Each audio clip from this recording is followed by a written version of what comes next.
Dr. Val Zudans is my guest. Nice to have you here, Dr. Val Zudans. Originally hails from where? I was born in Maryland, but I've been in Florida since I was 13. Maryland to where were you reared in Florida?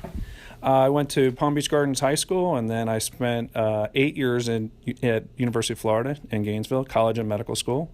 Wonderful. What did your dad do before you? Engineer. Engineer, okay. And I guess you could say you're sort of an engineer because you work on people's eyes. And Dr. Val Zudans, okay, is running for office for Indian River Hospital District, Seat 5. Why, Dr. Val Zudans, are you the right doctor for this job? Well, I am a doctor. I've been in practice here in Vero Beach for 14 years.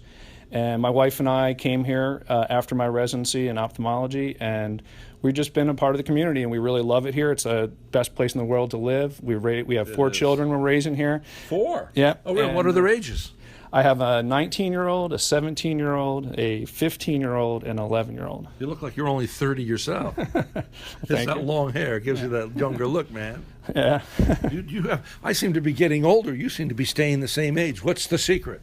It's that Porsche you drive around. It's exercising and eating healthy and doing it right. Yeah. Okay, so why are you the right guy though? You are a doctor, yeah. And you think that's of benefit. Of course it is. It's going to be. Tell us why though.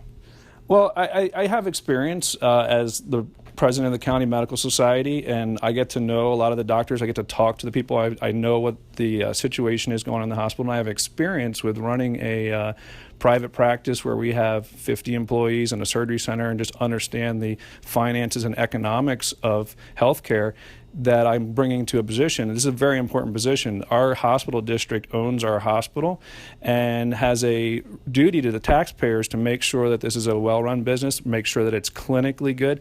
We have to protect the asset, and we have to control the amount of taxes that the community is having to pay to subsidize this hospital. Okay, so explain to people like me that don't really get what this whole thing's about, what the hospital district does. Now, is it owned by the hospital? No. So the hospital district is an elected position. It's like the mosquito control district and the school board and other taxpayer-funded districts. So the hospital district was started in 1959, and at the origin, the hospital district directly ran the hospital. But they decided wisely pretty early on that it's not a good idea to have politicians running a hospital. So the district created... That might sound like something that's good for the country, too. Yeah, I would say that's probably true. But the district created IRMC Incorporated, a not-for-profit company with its own board of directors to run the hospital. But when they did that, they set it up so that the hospital would be accountable. The IRMC would be responsible and have to report regularly about clinical and financial operations to the district. The district also set it up so that the hospital board would have to follow the sunshine laws, so that there was a lot of transparency to the hospital. And so one of the main issues, I was appointed to this district last year by the governor, and one of the main issues is our hospital transparent, and is it doing well financially? Okay, so why do you want to get involved in this? You're a prosperous eye surgeon. You've been doing that for how many years now? I've been in private practice here for 14 years. From the day I finished my residency, I started here. So why put yourself through this? That's an excellent question. I ask myself that every once in a while, especially when you have to run a campaign.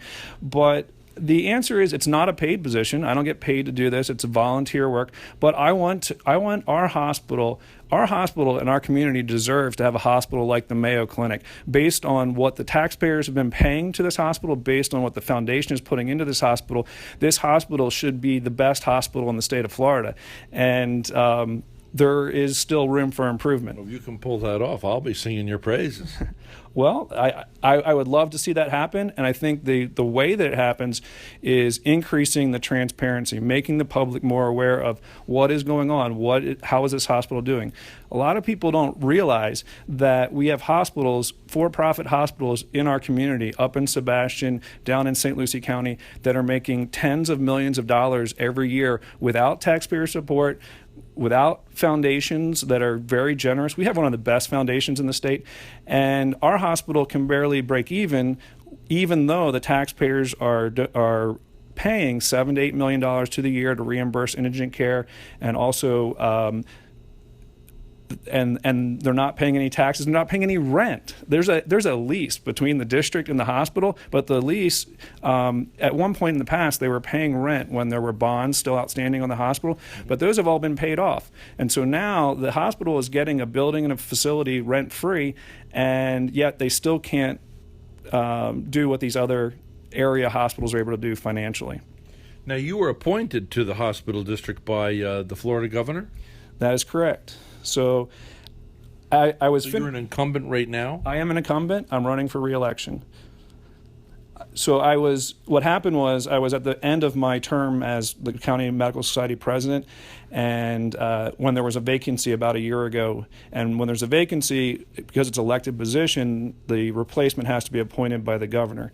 And so I went and interviewed at Lakeland Regional Airport, drove over there and met... He just happened to be flying in, or... He was there that day, and I had applied for the position. He said, "Can you come over and meet me and do an interview?" So I went over and interviewed with him, and it was a very interesting conversation. And he told me during the conversation that he asked me, "How much should your hospital be making?" And the guy knows. He was the former CEO of the largest for-profit hospital corporation in the state. Well, that's how he became a billionaire. That is how he made a lot of money, yes. So he knows a thing or two about hospitals, and he asked me how much our hospital should be making, and he suggested to me at the time that this hospital should be making about $40 million a year. Really? Yes. And how would that impact our local community? Well, first of all, there would be no more property tax related to the hospital district, because instead of the taxpayers having to pay all the money that goes to the district, this is an asset of the community. This hospital facility and the grounds are owned by the taxpayers. That hospital could be generating a dividend back out to the community. The other thing that would happen is the hospital would have the ability to give nurses raises and make the emergency room run more efficiently, spend some money on these things, get the hospital looking like Mayo Clinic looks when you walk in there, where it looks beautiful and everything's nice, and there would be a lot of money left over. So those are probably the two biggest changes. What is impeding that? I mean, do you think that Jeff Soucy's doing a good job? What if you were to give a report card there? I mean, because I remember when my mom or dad was in there, and I've lost them both, but at midnight I saw him walking around, and I have to say I was really impressed that the CEO would be there at midnight. Is there something else tying his hands? The main issue is the ability to negotiate the same type of rates that they get for private insurance at our hospital. So, So the other area hospitals are... Well, who did that negotiating? Other people that were trustees like you are, or? Absolutely not. The CEO, the ultimate responsibility for negotiating a contracted rates goes back to the CEO of the hospital. Now, he has a team of people there that are there to help him assist negotiation, but ultimately... Why would he negotiate at 50% of the prices that other hospitals are getting? It's complex. Part of the reason that it's hard for our hospital is we're a standalone hospital, community not-for-profit hospital, and we have around 300 beds in our hospital. Some of these other hospitals, even though they may be small individual hospitals, they're part of a larger for-profit system where they can sit down and have leverage in a negotiation with the Blue Cross Blue Shield, and Blue Cross Blue Shield is about 2/3 of the insurance in our community and other community insurance plans. So the issue is there's little negotiating power, but there are other ways that you could solve this problem, and unfortunately we haven't done them. Okay, and so one of the best examples is up in stretching from the Florida hospital system, which stretches from Daytona Beach to Orlando to Tampa, is actually a group of not-for-profit hospitals like our local hospital is a not-for-profit hospital. And they figured out if they got together for the purpose of negotiating the rates, they could get significantly higher rates. If our local hospital got the same rates as they got in the Florida hospital system, based on what I was told by the CFO of our hospital would have made $20 million last year. $20 million is a whole lot of money that would help our community out. Let me ask you this, though.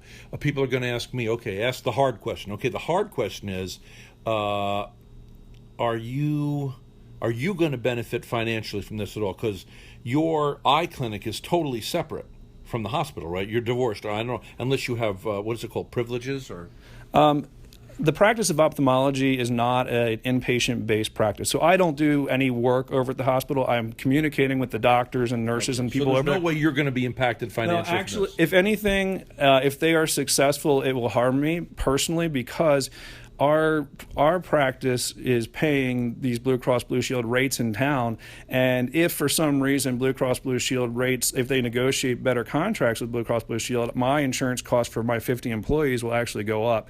So I have nothing to gain from this. I actually have something to lose from it, but it's more important to me. I want our hospital, I want our community to be known as the place where they have the best hospital. I want people to actually come here for care, and that might help me in the long run if more people are coming to our community to get health care. If this was a destination for health care, that would be phenomenal. It would be wonderful in the long run for our whole community. But there's no personal gain with this. I don't get to pay any salary. I just am interested in improving the health care of the community. Like I said, I want us to be like the Mayo Clinic. Listen, let's see how this interview goes, what people have to say. We'll get some feedback, and we'll have you back again over the next few weeks.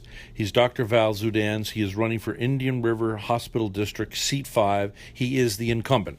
That is correct. So go ahead now. You can do, I think you're allowed to ask. You say, this is Dr. Val Zudans. I'm asking you for your vote. I don't want to, it's not supposed to be an ad, right? Yeah. Oh, no, it's not supposed to be an ad. But aren't you allowed to ask? You're allowed to ask people. Yeah. Well, I'll say for you, hey, the guy wants your vote. Give him a vote.